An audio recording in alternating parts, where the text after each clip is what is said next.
بناوی خوای گەورە سڵاوتان لەبێت بینەرانی بەڕێز و خۆشەویست شاندی حکوومەتی هەرێمی کوردستان لە بەغداد گەڕایەوە و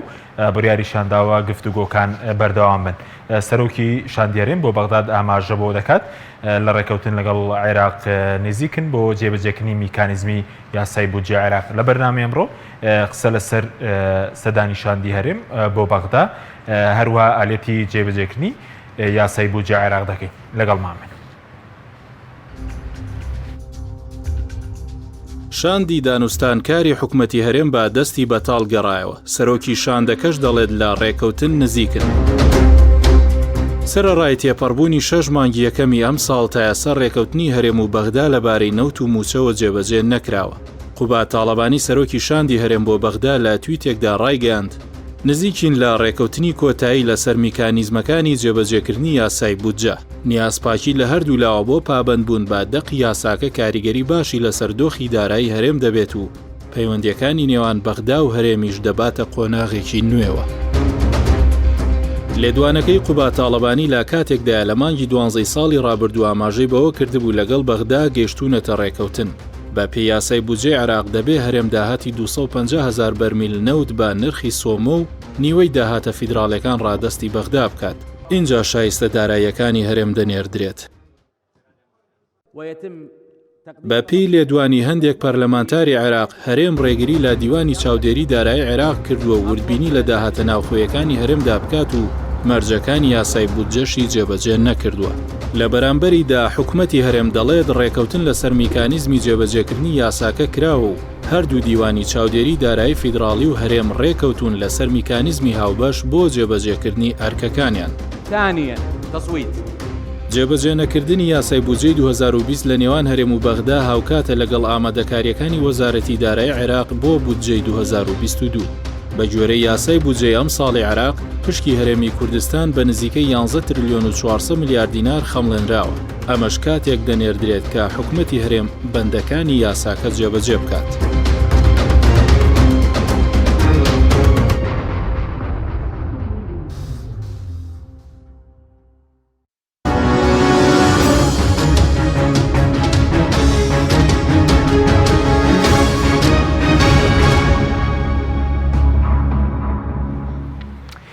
جارێکتر سڵاوتان لەبێت بینەرانی بەڕێز بۆ قسەکردن لەسەر پرسە میێنەرێک لە بەڕێزان دکتۆر کاروان حەمە ساڵح پسپۆڕی کارگێری و ئابووری لە ستودیۆی سەرەکی هەروە لە هەولێریشەوە دکتۆر محەممەدیانی پەرلەمانتاری پێشووتری عێراقمان کردو. سوپاسیان بەدەبوونتان دەکەین کە دکتۆر بەخێر بن لە بەرزستان و دەست پێ بکەین بە بۆچوونی بەڕێزت ئەم جارەش شاندی هەرێم لە بەغداد هیچی بەدەستێنە؟ سەرەتا سپاس بۆ جەنابتان سڵامانێ بۆ بیسەران و بینەرانی کەناڵی پەیام بە خێراتنی کاک محەممەدی شەکەی و میوان. لە ڕاستیە خۆی ئێمە هەوڵاتیان زۆر چاوەڕێ بوون تاوکە ئەو ڕێکەوتنی نێوان هەرێمی کوردستان لەگەڵ بەغدا بکرێت. شتێکی باش بوو باسمان کرد لەگەڵ جەنابتە کە بۆ باشە بۆ باشە کە هەرێمی کوردستان پێوی پابەت بێت. ئەوەی کە ئێستا لیژنەی دانوستکان هەرێمی کوردستان قسەی لە سەرەکەن گوایە ئەمە قسە لەسەر میکانیزمەکانی جێبەجێکردنی ئەوە ئەەکەین کە بەڕاستی قەت قناعەتم وایە بەشێکی زۆری کارەکان ئەگەر مەبەستیان بێ هەردوو لا جێبەجێکەین لە پرۆژە یاساکە هەیە لە پرۆژە یاسای بودجە هەیە بڕی پارەکان دیاری کراوە بڕی نەوتەکان دیاری کراوە کاتەکان هەمووی دیاری کراوە بۆ لەبەرەوەی ئەمە بودجەی ساڵی 2021 ئێستا 6 مانگی ڕۆی ئەبوایە ئێستا هەرێمی کوردستان لە جیاتی ئەوەی کە وەفد بنێرێ ئێستا پرۆژە یاسای بودجەی هەرێمی کوردستان لە پەرلەمانە پەسەند کرایە و جێبەجێ بکرایە بەڵام بەداخەوە ئێستا ئەبینین موچە نادرێت لە کاتی خۆیان سەرەڕای لێبڕینەکەش و ئەبینین نرخی بەنزین گرانە بێت کە بەداخەوە دۆخێکی دروست کردووە ئەبینی خەڵک ئومێدێکی وای نەماوە بۆیە ئەو میکانیزمانە پێم وایە هیچ هاوڵش وتومە هەرگیز ڕێکەوتن و ڕێنەکەوتنی بەغدا و هەرێمی کوردستان بە تایبەتی بۆ ساڵی 2021 هیچ پەیوەندی بە پێدانی موچەوە نێ لەبەر چەند خاڵێکی سادە ئەگە هەرێمی کوردستان مەبەستی بێ موچە بە هیچ پەیوەندی بەو ڕێکەوتنەوە نیە. یەکەم بەڕقم باسمان کردووە کە هەرێمی کوردستان ئەو ئیلتیزاماتە دارایی بەرام بەغدا جێبەجێ بکە بریتە لە 801 میلیارد ئەگە بەغداش پارەکەی بۆ بنێرێ ئەکاتە 816 میلیارد 15 میلیاری بۆ ئەمێنێتەوە کە لە چاو بودجەیە هیچ نییە بۆ موچەخۆرە. باشە کەواتە تو چاوەڕێ چێکی ئەبێ ئیتیزامات جێبەجێکی ئەو کاتە پارەت بۆیە ئەمە خاڵێکی تر داهاتی هەرێمی کوردستان لە داهاتی ناوخۆ داهاتی فێڵەکان کە ئەوانیش بە دۆلارە بۆ ئاگاداریتان داهاتی نەوت و داهاتی باج و گومرگ و سەرانە ئەمە هەمووی پێکەوە بە نزیکەیی بە پێی داتەکان کە لای ئێمەیە نزیکەی لە 150 داهاتی هەرێمی کوردستان زای کرد بۆیە بەڕێی من ئێستا داهاتی هەرێمی کوردستان بەبێ چاوەڕوانی بە ڕێکەوتی بەغدا من ناڵم ڕێکەوتنەکە نەکەی وە جێبەجێ نەکا بەس ئەڵم لە ڕووە دارایەکە و بەبێ ئەوەی چاوەڕێکە سەروی تریلیۆنی دینارە و بەشی موچەکە و بەشی وە بەرهێنانیشەکە باشە ئەو ڕێکەوتنە جارێکی تر ئەیڵێمەوە هیوادارم لایەنە سیاسەکان ئەنجومەنی نوێنەران وەزایدن دیژنی دامسکارش و هاوڵەتان گویان لێبێ زۆر ڕوونە ئەم ڕێکەوتنێکی سیاسیە هەموو کات ڕێکەوتنی ئەوان هەرێمی کوردستان و بەغدا لەسەر بودجەی ساڵانە بێ و لەسەر مۆزوعی دارایی و پارە و ئەمە بێ بە تایبەتی ساڵی 2021 ڕێکەوتنێکی سیاسی بووە پێش و ڕوونمان کردەوە بە نووسین ڕوونمان کردەوە پێویست ناکە بەڵگە بینەوە بۆچی ڕێکەوتنێکی سیاسی هەردوو لا بە کورتەکەی ڕێکەوتون تقریبا زۆر پابەند دەبن پێوەی بەڵام ویستوانت لەم سەر ئێشە نەجاتیان بێ ڕێەکەوین ڕێناکەوین ئەمریکا بێتە سەخت بریتانیا بێتە سەخت ئێران بێتە سەخت تورکیا بێتە سەخت بۆیە پێشوو ڕاستە لەوانە هەنێ وڵاتانی ئیقلیمی ڕێگریەکان کردبێت لەوەی کە بزان چۆن مامەڵەکە لەگەڵ بجێ و ڕێکەوتنەکە کراوە تێپەڕیوە ڕێکەوتنێکی سیاسیە هیچ دەرهاویشتێکی دارایی لەسەر هەرێمی کوردستان هیچ دەرهاویشتێکی اقتصادی لە ڕووی مادیە بەڵام لە ڕووی ئیستیقرارێتی سیاسی لە ڕووی ئیستیقرارێتی ئابووری ئەتوانێت ئیستیغلال کرێ و ئەو سەر ئێشەی بەغدا و هەڕەشە و بیهێنە و پارە نانێرموانە هەرێمی کوردستان ئەتوانێت بڵێ لە کۆڵم بۆتەوە بەڵام بۆ گوتم ئەگەر حکوومەتی هەرێمی کوردستان خۆی مەبەستی بێ موچە بە لە کاتی خۆی و بەبێ لێ بڕین بڕوا بکە چەند مانگ پێش سێژەی توانین بەڵام ئەمە قسەی من نییە باشە پێشوو ئەمان و دایان و کاکە ئەمانە هەر هەڵا ئەنێنەوە ئەوە فەرمو پێرێ فازن نەبی کابرا خۆی بریکاری وەزیری دارایی بۆ لە بەغدا و تەجروبەی هەیە وەسەر بە حیزبی دەسەڵاتیش بوو ئەڵێ بەس یەکێتی و پارتی لەسەر داهاتی خاڵە سنوورەکان ڕێکەون بەشی موچەکە بەر لێبڕینەوە ئێمە سەرو ئەوە شەڵێ کاکە لە نەوتا شەفافیەت هەبێ لە خەرجە زۆری کە لە نەوتا دروست کراوە لە دەرهێنان و لە فرۆشتن و لە تەسویق و لە گواستنەوە و کە خەرجێکی زۆر خراوە ئەبێ هاوڵاتی پارەکەی بە بەڵام کە پارەکەیشی ئا بۆ پارە زۆرە لەو لاوە کە داهاتی نەوت ئێتەوە نازانین بۆ کوێچێ بۆیە بەش ئەوەیە کە ئەدرێ بە خەڵک ئێستاژەوە تا دواکەوت بۆیە بەڕاستی من لێرەوە پەیام ئەوەیە ڕاستە ڕێگری سیاسیە بۆ چاکسازی ڕێگری سیاسی هەیە لە بین یەکێتی و پارتیە بۆ کارەکانی حکوومەت بەڵام من تەمەنا ئەکەم سەرۆکی حکوومەت لەبەر ئەوەی ئەمە یەکەم جارێتی پۆستێکی حکومی لە ئاستێکی باڵا بەم جۆرەوە گرێ پێشتر پۆستی حیزبی هەبوو یا بەڵام پۆستی ئەمنی من تەمەنا ئەکەم ئەبێ سازشکە هەندێک لەسەر مۆزوع سیاسەکان بۆ باشبوونی پەیوەندی یەکێتی و پارتی بۆ ڕادەیەک تەنها لە پێناوی موچە و ژیانی هاوڵاتیان ئیتر سیڕاع سیاسەکەی خۆیان لە بەغدا لە پێناوی کورسیە یا لە پێناوی حسەیەکی زیاتر ئەبێ تێکەڵ نەکرێت چکە ئێستا وای لێ هاتۆ بەڕاستی شەئن و شکۆی حکوومەت کەوتۆتە ژێربەی یەکێتی و پارتی کە ئەمە ئەبێ لە پێش هەموو کەسەوە پێشتر شکۆ شکاو بە زەمجارە زیاتر شکاوە پێم وایە یعنی زۆر ئەو یان بڵێن ئەو سیڕاع سیاسیە نانیشتیمانەی یەکێتی و پارتی گەیشتە حدێک کە ئەڵم حکوومەتیان خستۆتە ژێر پێیان کە لێرەوە پەیام هەیە بۆ سەرۆکی حکوومەت ئەبێ خۆی ئەمە قوڵ نەکات چونکە ئەمە تێکدانی هەر شتێکە کە خۆی ئەگەر نیازێکی باشی هەبێ بۆ خەڵکی بکە. سوپاس دەکەم کاکتۆر محەممەد جەنابیشت بە خێربەی سوپاس بۆ ئامادەبوونتان سەبارەت بە ڕێگنەکەوتنی هەرێم و بەغداد لەو کاتەشەوە کە ئێوە زیاتر لە 8 ساڵێک لەمەوبەر ئەندامی پەرلەمانی عێراق بوون لەو کاتەوە باز لە ڕێککەوتن و ڕێگنەکەوتن دەکرێت و کاری چیە کە بە تایبەتی مەسەلەی مەلەفینەوت وە موچە لەگەڵ بەغداد بەلایەکدا ناخرێت؟ مەسەلەی ڕاستی ئەمە بە دەبێ خاڵەکان لەسەر پیتەکان دابنین. مشکلەی ئێمە ئەوەیە ئێمە حکوومەتمان نییە، دەسەڵاتێکمان هەیە، دەسەڵاتی حیزبیە، دوو حیزب دوو بنەماڵە هەرێک حیزبێکی هەیە وەکو ئەداتێک بەکاری دێنێ بۆ بەرژەوەندی تایبەتی بنەماڵەیی. ئەو دوو بنەماڵەیە لە بنەوە ڕێککەوتنیان هەیە لەسەرەوە ڕەنگە هەندێک ئیختلافاتیان هەبێ بە بەرجەوەندی گەلی کورد ئەکەوێتە بندەست ئەوانە ئەوانش تەبعاً تەسەڕوفی ئەوانە خاستن لە جیلی دووەمیان جیلی دووەمە و هەیە جیلی سێمە کە لە سیاسەتانە ئێستا ئەوانە علاقەیەکیان نەبووە بەڕاستی بە قەزیەک بە پرسەکانی گەلی کوردەوە بە هەژاریەوە تێکەلی خەڵک نەبوونە لە ژیانی کۆمەلگەی ئێمە ناگەن کە تێی ناگەن یەک شت ئەبینن ئەداتێکیان هەیە حیزبە ئەو حیزبە دەسەڵاتێکی دانەتێ ئەو دەسەڵاتە بۆت ئەبێ بەکاری دێنن بۆ بەرژەوەندی تایبەتی خۆیان ئەوەیە جان مەسلەی نەفتە مەسلەی تیجارەتە مەسلەی قۆڕخکردنی ئەرزە مەسلەی علاقات لەگە بەغدا هەمووی لەو منزورەوە ئەبینین کە منزور و مەساالحی بەنەماڵەیی خۆیانە ئەوە مشکلەکەی ئەساسی بۆ ئێمە مشکلەی ئەساسی بۆ ئێمە خۆڵقاندووە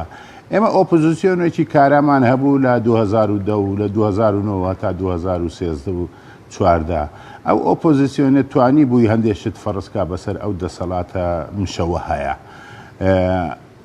بەڵام کە ئۆپۆزیسیۆن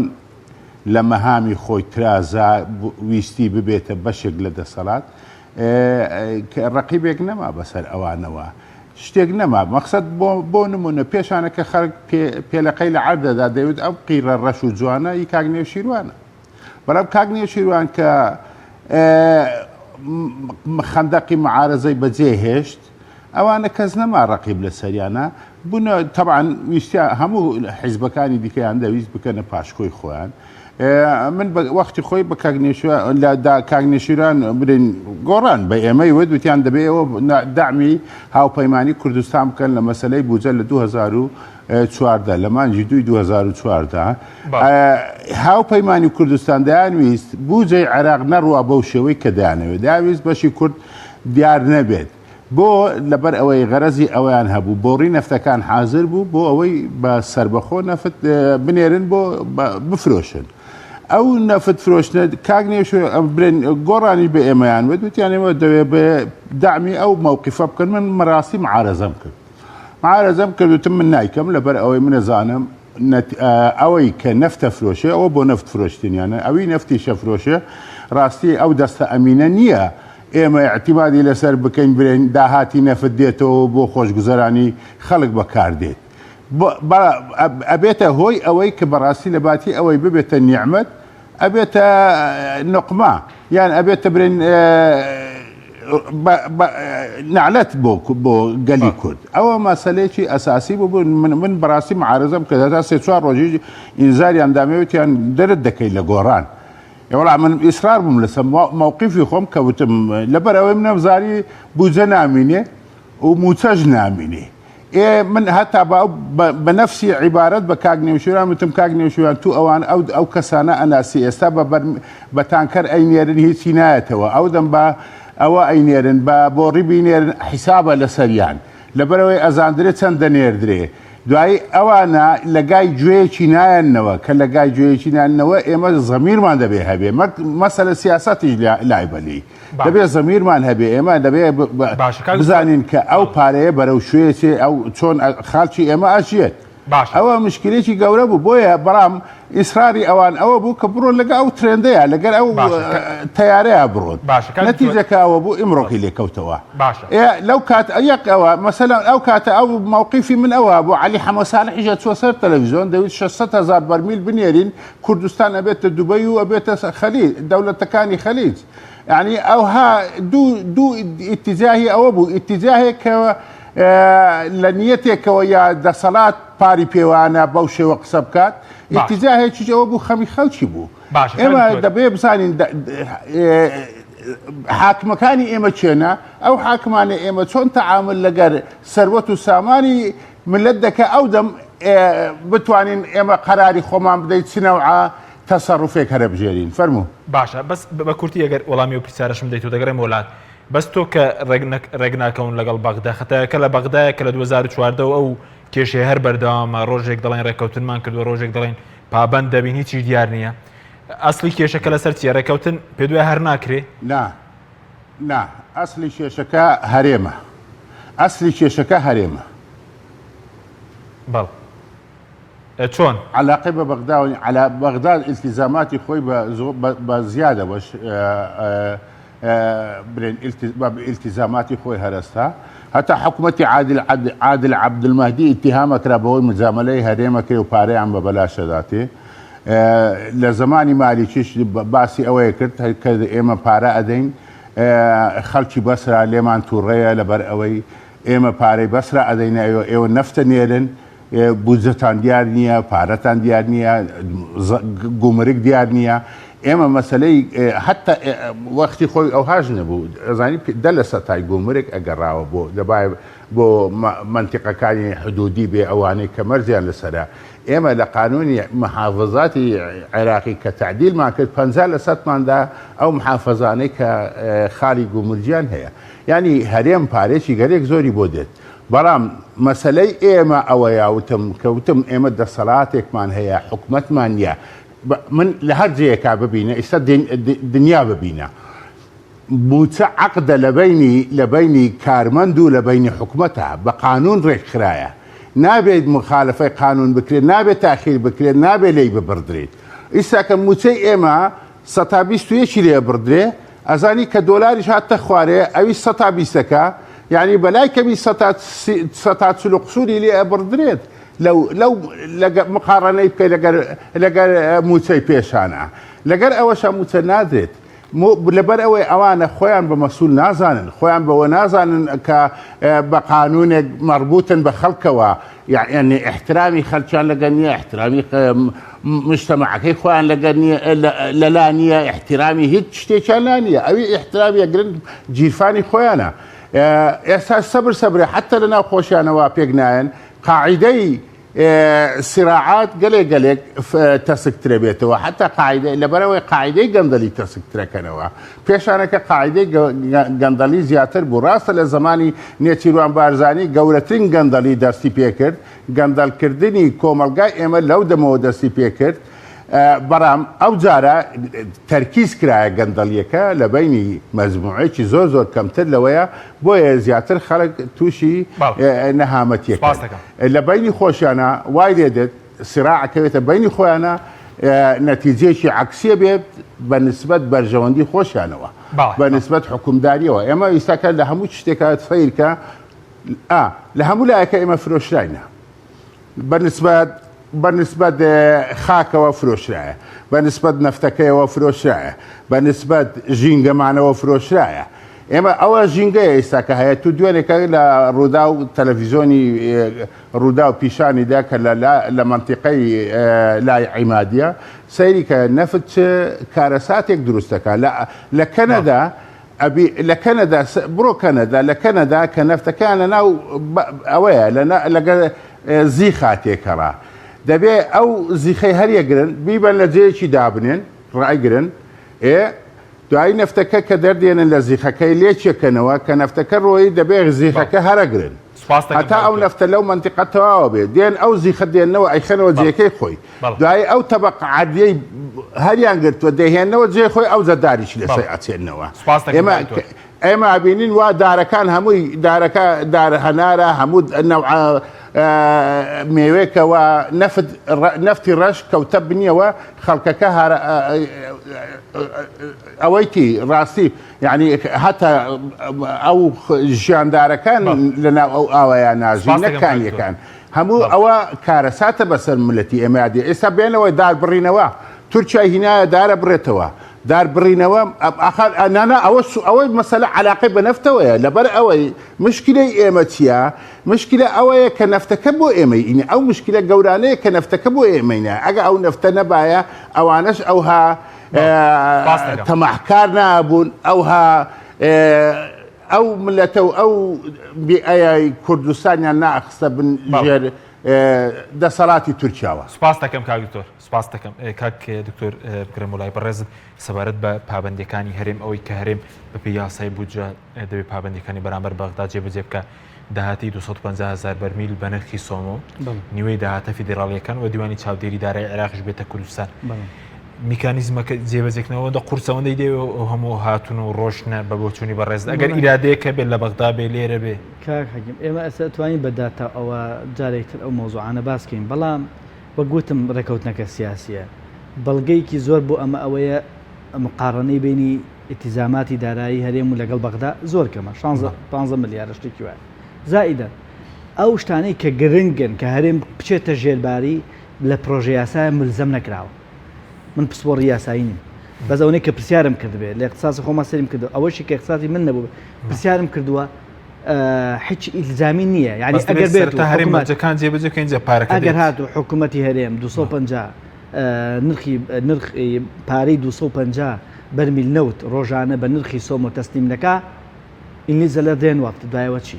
هیچ ئیلتیزانی چیەکە پارە نانێرە بەقا ناینێرە دیسان وەک یەک دەرەچێ ئیلزام نەکراوە بۆ نمونە شتێکی تر ناکرێت ئەم ڕێکەوتنە هەڵەوەشێتەوە یان با بڵێن شتێک نەکراوە بۆ ئەوەی کە ئێرە ناچاکرێت لەبەرەوەی هەردووکیان ڕێکەوتون لەسەرکە یەکتری ملزەم نەکەن ئەوە خبۆی خەڵکی بەڕاستی هاوڵاتیان و خەڵک چاواشە نەکەین باشە ومێدێکیان نێنێ ومێدیش نەبێ ئەمە یەک باشە بەس وەفدی هەرێم هەموو ڕۆژێ ومێدی هەیە ئێستا خوا تەڵەبانی دەڵێنی زیکن لە ڕێکەوتن لەسەر جێبەجێکردنی میکانیزمی یاساکە بەڕاستی کاک حەکیم ئەو هەموو وەفدە هەمووی مەسرەفە لەسەر هەرێم ئەو هەموو چونوهاتنە وەڵای بەڕای من یعنی هەر بە مەسرفەکە سوودیان ئەزانی چی هەر بە خەرجی زیای ئەزانم ئەزانی بۆچی چکە بەڕاستی یاریێک دەست پێکراوە پێشتر هەبووە دەست پێکراوەتەوە لەگەڵ هاوڵاتیان یاری کات کوشتن یاری کاتەکرێت لەگەڵ هاوڵاتیانە باشە هەفتەیەک چاوەڕێ ئەکەن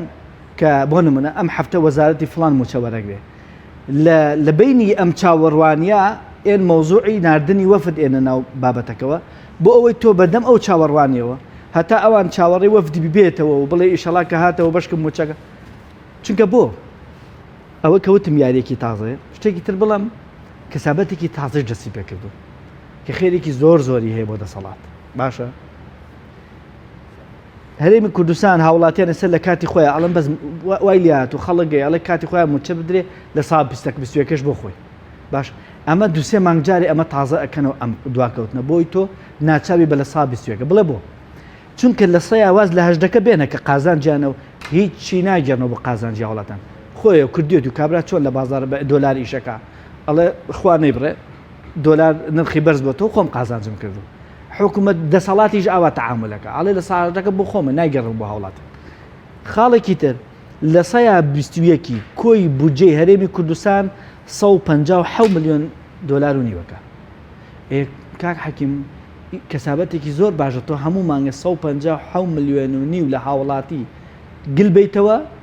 و نەیژڵەی پاشەکەوتە هاوڵاتیش بێدەنگ بێ یعنی باوەڕکە ئەگە حکوومەتی زۆر باشیش بێ 157 ملیۆن 157 ینی ئەگەر بودجەی هەرێمی کوردستان بۆ مانگێک پێویستی بە 750 ملیۆن دینار بێ بۆ موچەخۆران لە ساڵ 21 750 مان حساب کردووە تقریبا ئەکاتە 157 ملیۆن و نیو بە پارەی خۆمان 188 میلیارێک دەکات بەڵێ مانگانە ئەو نەی بۆ گەڕێتەوە باشە تۆ هەموو مانگەی لە ساڵێکە چەنەکە حەزەکەم بە ئەمە بەڕوونی بێت ساڵی بودجەی هەرێمی کوردستان کە ڕێکەوتنی کردو لەگەڵ بەغدا چەنەکە 12 مانگەکە باشە هەر ئەوە نزیکی ملیارێک و 570 نزیکە کاتە ملیارێک و 570 بۆ سەری ملیارێک و 800 ملیۆن دینار ساڵانە بەس لە لێبڕین 1 میلیارد دلار زیاتر زۆر زیاتر لە 1 میلیارد ئەمە چییە ئەمە ئەو لێبڕینێ باشە هاوڵاتیش بێدەنگین وەک دکتۆرە لە معارەزەیەکی جدی چۆن یعنی کەەوەی خەڵکێک ومێدێکی زۆر پشتیوانێکی زۆری هەبێ نا فرسەتێکی زۆر باشە بۆ لێبڕینی موچ بەس ئەو دواکەوتنی کە کردیان بەڕای خەڵک داوای ئەوە نەکات لێبڕین لە سەدا 21 من قەنەعەتم یەکێک لە هۆکارەکان ئەوەیە ئیسفادیان لێکە چکە زوو جار لە سیاسەتە جاری وایە تۆ تیرێک هەڵەی دەنیشانی پێبێکی باشە ئەوە یان جاروە مەبەستی ئەوە نییە بەس ئەوە ئەکەوێتە زمنی سوودەکانی کە وەرێگرێ ئەگەرچی قسە هەیە لەسەرەوەی کە ئەمە گرژەیەکی سیاسی بێ لەبێن یەکێتی و پارتیە کە وای کردووە ئەمە دروست بێت پەیوەندی بە داهاتی سلێمانیەوە ئەڕواتەوە یان نەڕواتەوە داهاتی هەولێر ئەڕواتەوە بڕ نەپارت یەکێتی ئەڵێ داهاتی نەوت ناشەفاف پەرلەمانتارەکانی پارتی شەڵێن داهاتی سلێمانی گومرگ و داروبەردی لە ساڵ 20 ناکەڕێتەوە بە ناو خەزێنی حکومەت لەم بەینا هاوڵاتی فلق کراوەتەوە بە کورتێکی بە زمانی خۆمان باشە کێ زەرری کردو هاوڵ لە کاتێکە ئیشی حکومەت و حیزبی دەسەڵاتدار چییە ئەوەیە کە ئەو هاوڵاتی خۆش بژێ هۆکارێکی تر بە ئەمە بین لە سەری مارەکە ئەم لێبڕینی موچە نەوت گرانە بێ بە 700 دینار موچە دوا ئەکەوێ باشە هیچ مشکلەیەک نییە سەبازین گران بووە کارەبا گران کارەبان نییە چاکە بەڵێ. پێویستی زۆر سەرەتایەکانی ئینسانێک لە سەدەی 21 هەر مرۆڤ کە پێویستی پێ بێ بۆ ژیان پارەیەکە شتێکە پارە پێی بژی عیشێک باش کارەبایە ئاوە شوێنێک ئەکۆمۆدێشنی پێڵە شوێنێکە تیا بژی باران لێ نیە ئەوەی لێ نیە ئێستا ئاو کارەباکە نییە ئەو موچەکەشێتی باشە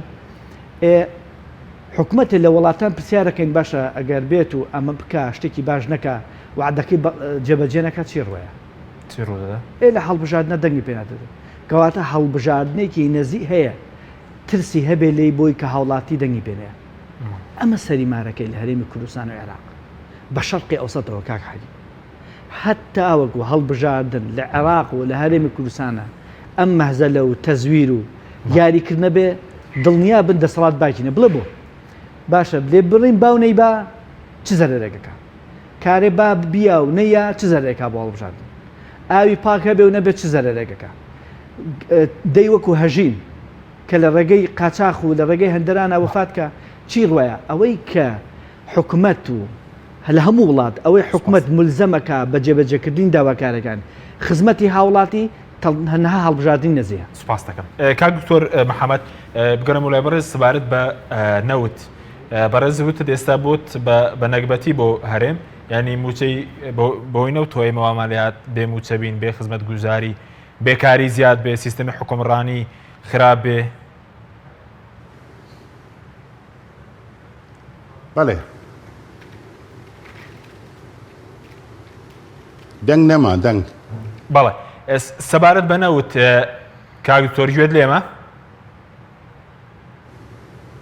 بەڵێ ئێستا بەڵێ سەبارەت بە نەوت بەرەز وتت نەوت بۆ تەنەکبەتی بۆ خەڵک نەوتە بۆتەوە ئەوەی کە بێموچەی دروست بێ بێکاری و هەژاری و بێ خزمەت گوزاری نەوتە یاخود شتی ترە. ئازانی چەند فاکتەرێکە بەڵێ فەرموو چەند فاکتەرێک هەیە دەوری خۆیانە بین یەک لەوەی بەڕاستی ناهوشیاری خەڵکە یەک لەوەیە کە فاسیدکردنی جەوە سیاسیەکەیە ئەوەش ئۆپۆزیسیۆن دەوری تیاتیت بەخۆی خەڵک ئۆپۆزیسیۆنێکی چاک هاتووە پێش بەرام خەڵک بێئومێد کرا کە بێن نەتیجێ ئەو بێئومێدیکردنە ئێستاکە زۆر زەحمەتە باوەڕی خەڵک بێنیەوە بۆ ئۆپۆزیسیۆنێکی دیکە دوایی بەڕاستی جورئەتی سیاسی دەوێت ئەو کەسانەی کە بەو پرۆژێ هەربستن دەبێت جورئەتی سیاسیان هەبێت لەبەرەوەی نابێت بترسێن لە گلان ئەوە یەک نابێت شەرم بکەن لەوەی کە دەنگێنن جارێکە لەبەرەوەی ماموو زروفی کوردستان زانین ئینتیخابات لە چنەوە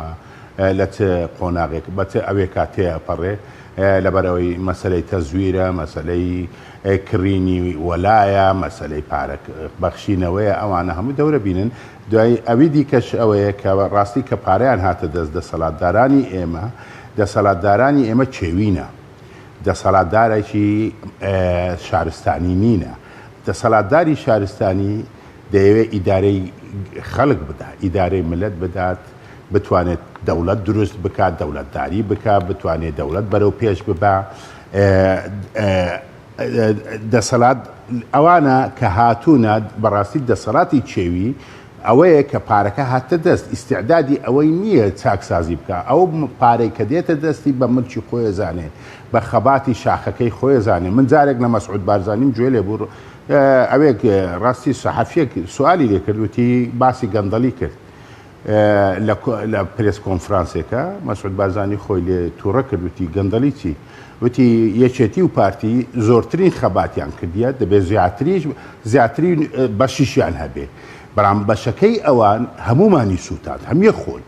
ئەوەیە مشکلەکەی ئەوە نییە برەی بەشێکیشی بخۆن دەیانەوێت هەمووی بخۆن نەک هەرمەوە بخۆن دەست بە جیرفانی خەڵکی شاکەن و سەیری تەنها مەسلەی موچەمەکە سەیری خزمەت گوزاری بکە سەیری تەندروستی بکە ئێستاکە تەندروستی هەمووی بۆتە خەستەخانەی ئەهلی نەخۆشخانەی ئەهلی لەگەر بەریتانیا مقارنەی بکە شەوانەی ئێرە بە دوو هەندی ئەوەی لە بەریتانیابی بەریتانیا زۆر بە 250-300 پاوانە ئەرێرە بە 700,000 بێ لەوەی دوای ئەگەر خەدەماتی دیکە ئۆکسزیرت پێویست بێ ئەچێتە ملیۆن دینار لە ملیۆن دینار ئەچێتە سەرەوە ئەوە هەموو دەستکردنە بە جیرفانی خەڵکە دوایی مەسلەی ئەوە تەنزیمکردنی مەسلەی سەحا شێوەی عملیات ئەوانە دەبێت هەمووی سعری دیار بێت دەبێت هەموو شتێک ئەوە نرخی دیاری کرابێ بینی لە خەستەخانێکەوە بۆ خەستەخانێکە جیاوازی هەیە بێلەوە خەدەماتی دیکە لە هەر شتێکا بینی دوایی ئیساکە زەرائب برن چی پێرێن زەریبە لەسەر فەقیر و هەژارەکەیە خۆ شەریکاتی گەورە زەریبە نادات لەبەرەوەی شەریکاتەکانی خۆیانە ئەو شەریکەی خۆیانە یەک فلوس نادرێت لە دیان لە دەوڵەتانی دیکە شەریکە گەورەکان ڕاستی تەحملی مەساریفی دەوڵەتەکەشەکەن نەکەری ئەوەی زەریباتن لەبەرەوەی دەوڵەتان لەسەر زەریبە ئەژین نەک لەسەر مەوادی ئەوەلی دەربێنن وەکو نفت و ئەوانە دەربێنن اقتصادی ڕێعیان نییە ئەوان اقتصادەکان اقتصادی ئینتازیە کە ئینتازیە لەسەر ئینتازە هەیە ئەوانە مشکلەی گەورەی ئێمە بۆ خۆڵقاندیە لەبەر ئەوەی دەسەڵاتداران خۆیان لە چاکسازیە دزنەوە لەبەرەوەی پارەکە گەلێک زۆرە نایدەنە خەڵک بە هی خۆشیان نەزانن نەتیجەی ئەوە ئێمە مەجموعە مەشاکلێکی گەورەی ئابووری هەیە کە داپۆشرایە بە داهاتی نەفت بۆ لەبەر ئەوەی ئەتوانن هەندێک کەسان ئیخفال بکەن ڕاست ئێستاکە ئیخفال بکەن بەوەی کە خۆشگوزەرانن ئەوی دیکەش هەمووی ئەوەیە بێلەوەی کە وەک وتم ئۆپۆزیسیۆنێکی نەمایە ئۆپۆزیسیۆنێک کە بێت کە بەڕاستی بیان خاتە خەتەرەوە ئەو نەمانی باوەڕیش بە ئۆپۆزیسیۆن وای لێکردێکە ئەوانە ئێستا کە بە کەیفی خۆیان لە ساحەکە ئەجولێنەوە ئەوە لەو ئیعتیقادەیە بوون کە پارەی نەفت خۆشگوزەرانی دێنێت کە خۆشگوزەرانینە ئەو خۆشگوزەرانیە قاعدەیەکی اقتصادی بەردەوامیان بۆ دروستەکە ئەو قاعدە اقتصادی بەردەوامە ئەبێتە هۆی ئەوەی بەتالە نەمینێت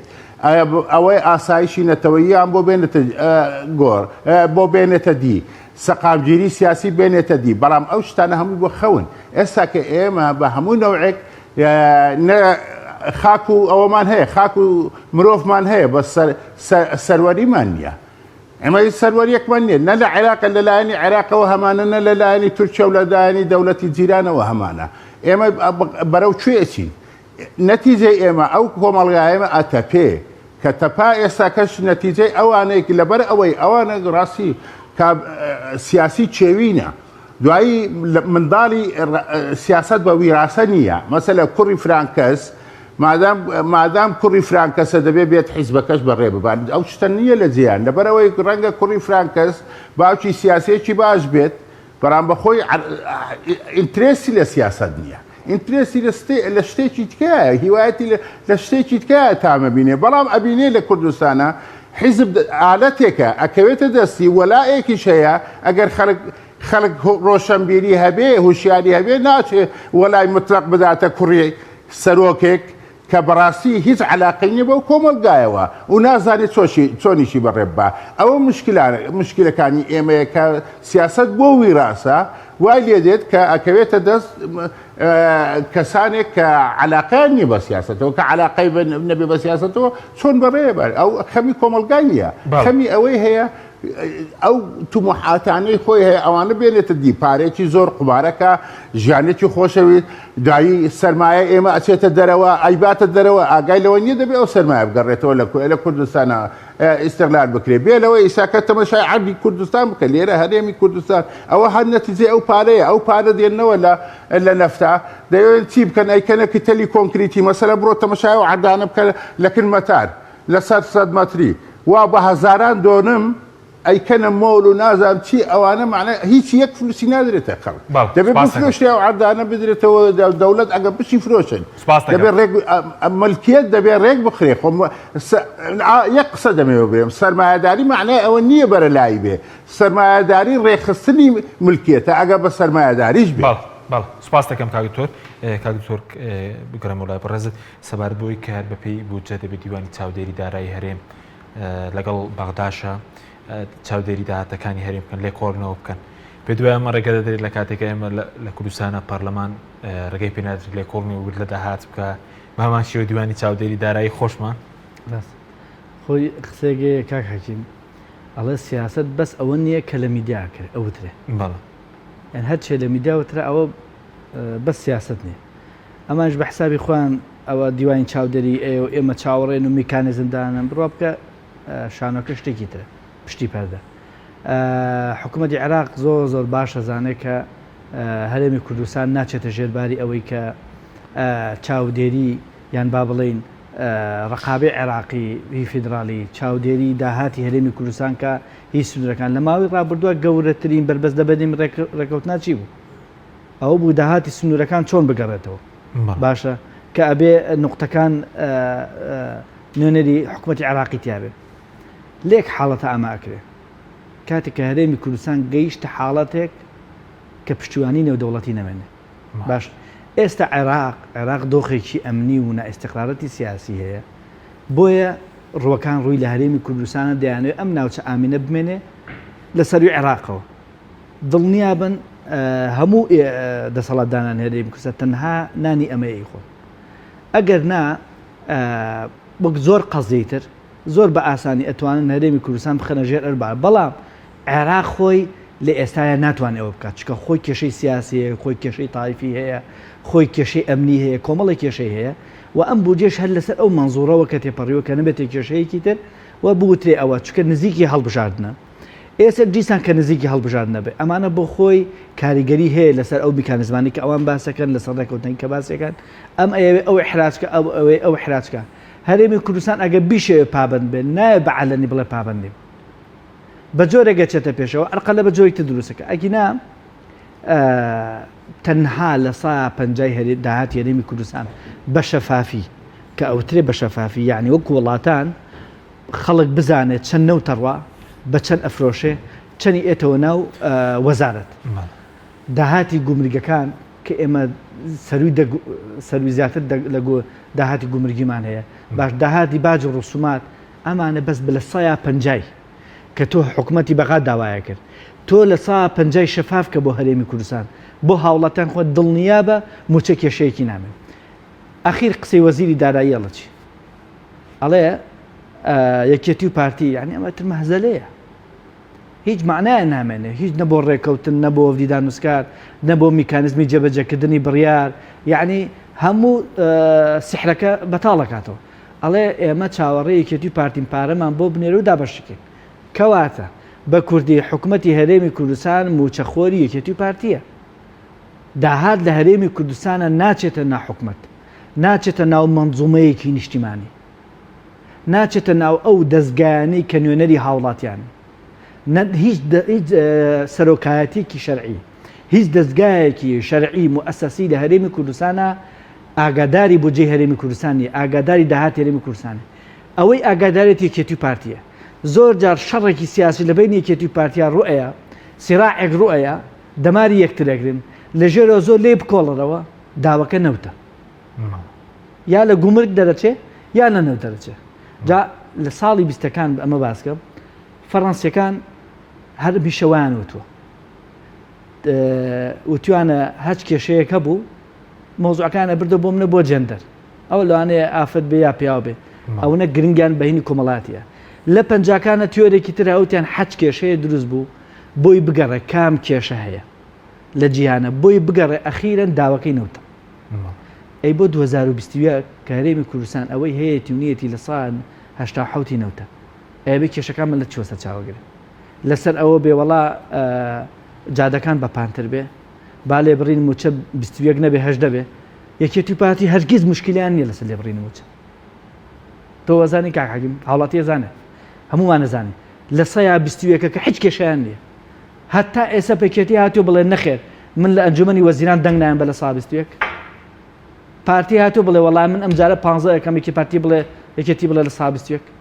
کێشیان لەو مۆزوعانە نییە کێشیان لەوە هەیە بڵێن وەڵا بێ ئەم ساڵ ئەو هەناردە نەکەی بۆ تورکیا با تۆزێکی خەزم کەین بۆ هەرێمی کوردستان بۆ خۆمان نەوەگو قەیران دروست بێ کێشیان لەگەڵ ئەوە هەیە با ئەم پاڵاوگە نایاساییانە دا بخەین باشە بۆی کون نەبێتە داهاتی هەرێمی کوردستان کێشیان لەگەڵ ئەوە هەیە بۆ منە بڵێن کاکە با تۆزە ئەم نەوتی کە ئی پاڵەوین دوو پاڵاوگەمان با بیکەین بە چوار بۆی قەیرانی نەوت دروست نەبێ قەیرانی بنزین دروست نەبێ نای کێشیان لەگەڵەوانە نییە کێشەی هەیە ئەم نەوتە بۆچی بە تەنکە دەڕوا لێوەشەوە بۆچی بە نوعێکی دەڕوا کێشەیان لە بەشە لە بەشی خۆیانە بەداخەوە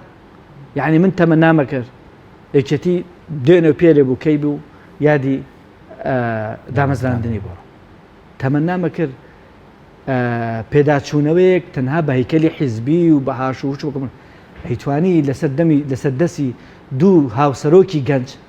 پێداچوونەوەیکیان کردا بە عەقڵێتێکی گەنجانی سەردەمیانەی خاوەنوەرە کە لە جیهانە وڵات بەڕێوە برێ کاکە هەردوو هاوسەرۆکی یەکێتی وڵاتی دەرویان بینیوە پارتی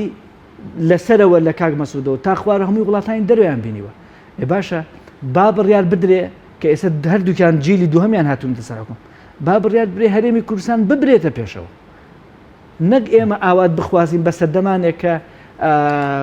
کابرا ئێستا بڵێن خۆزگە ئەومان نەکردایە بۆیە من قەنەعەتم وایە دەسەڵات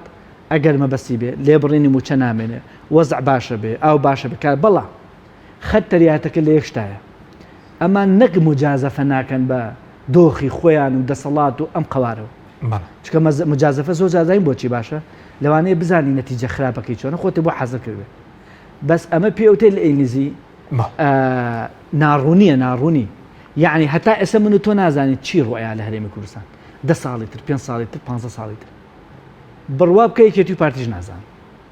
ئەمە خەتەرەکەیە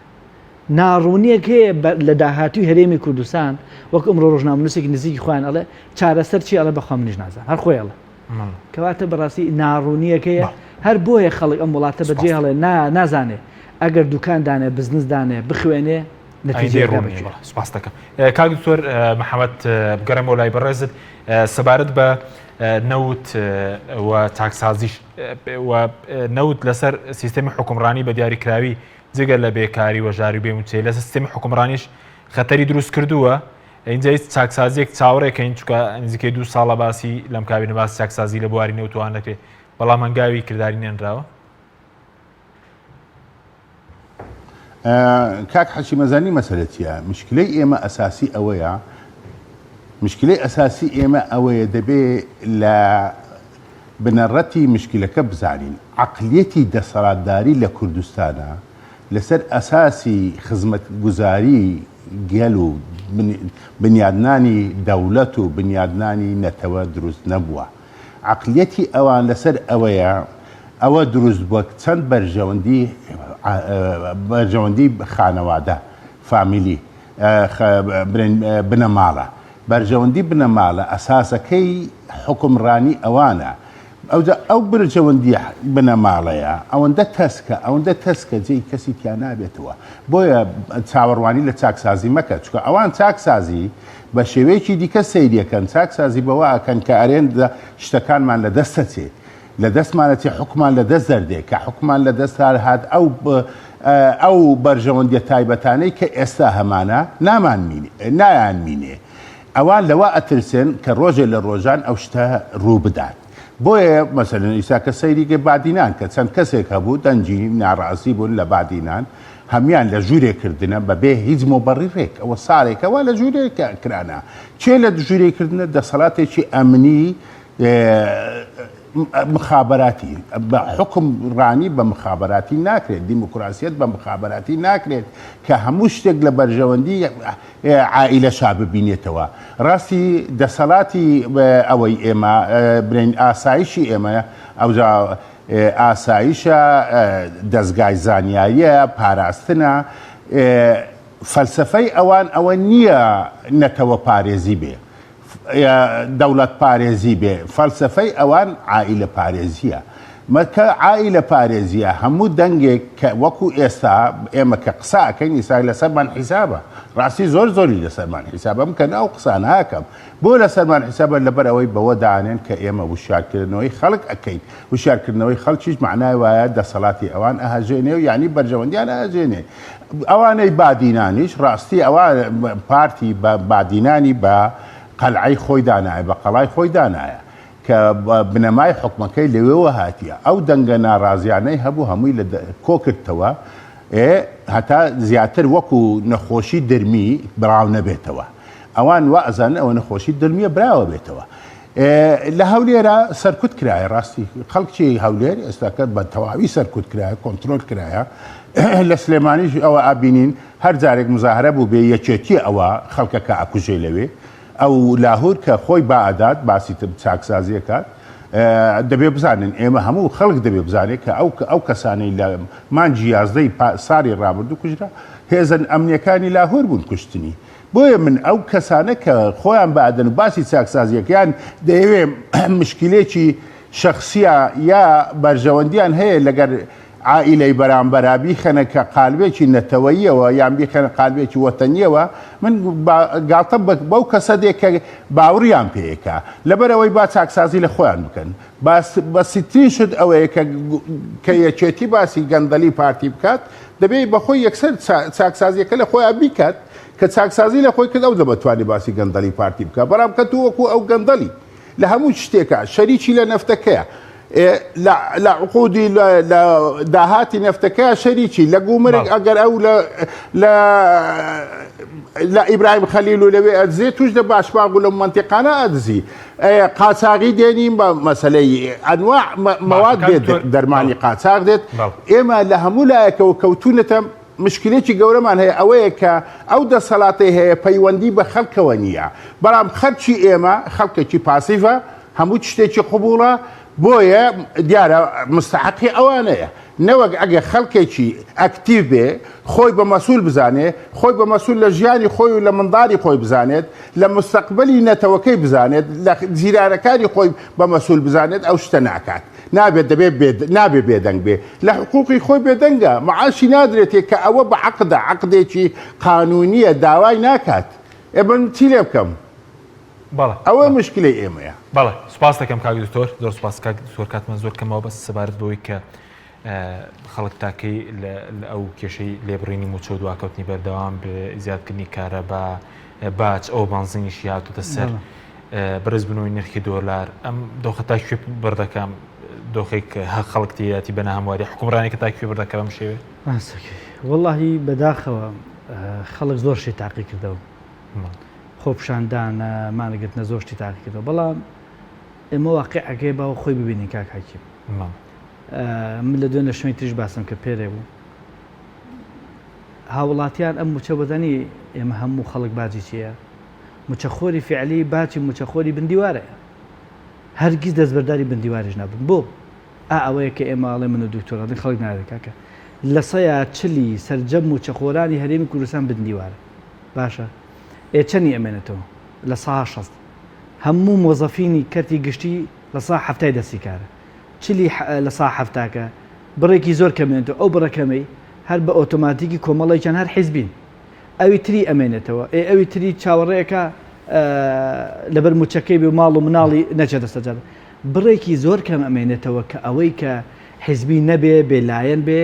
کە بێتە سەجادە وەزائیدەن بینیمان لە ماوەی ڕابردووە خۆپشاندان کرا چی کرایان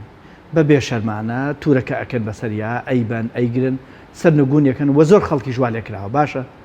فەرموو با بچینە سەرجادە بە 50,000 کەس بێ کاکە با 10,000 کەس بێ بزانن کاریگەری ئەبێ یا کاریگەری نابێت بەڵام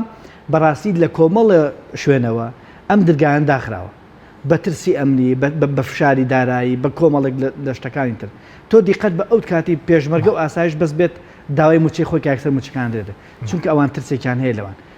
هەتا وەکو هێزی دارایی هێزی سەربازی لە دەسەڵاتی حکوومەتان نەبێت لە دەسەڵاتی حیزب بێ بەڕاستی ومێدێنیە بۆ سەرکەوتنی زۆرێک لە شتەکانی تر خاڵێکی تر هۆکارێکی تر کە ئەم خۆپشاندان وش لای ئێمە زۆر سەر ناگرێت ئەم ژماری کەمی دانیشتوانی هەرێمی کوردستانە کە 5 ملیۆنین کە بڕێکی کەمی ئەمێنێتەوە بۆ ئەوە وەزایدە نەبوونی معارەزەیەکی جددی تۆکمەی هەماهەنگی فراوان کە پێکەوە هەمویان بتوان پشگیری لە هاوڵاتیان سوپاس دەکەم زۆر سوپاس بۆ بەڕێزان دکتۆر کاروان حەمە ساڵح پسپۆڕی کاریگەری و ئابووری لە سودی سەرکی هەروە لە هەولێرەوە دکتۆر محەممەد کیانی پەرلەمانتاری پێشووتوری عێراق سوپاس و بینێرانی بەڕێز سوپاس باوکارانم خواتان لەگەڵ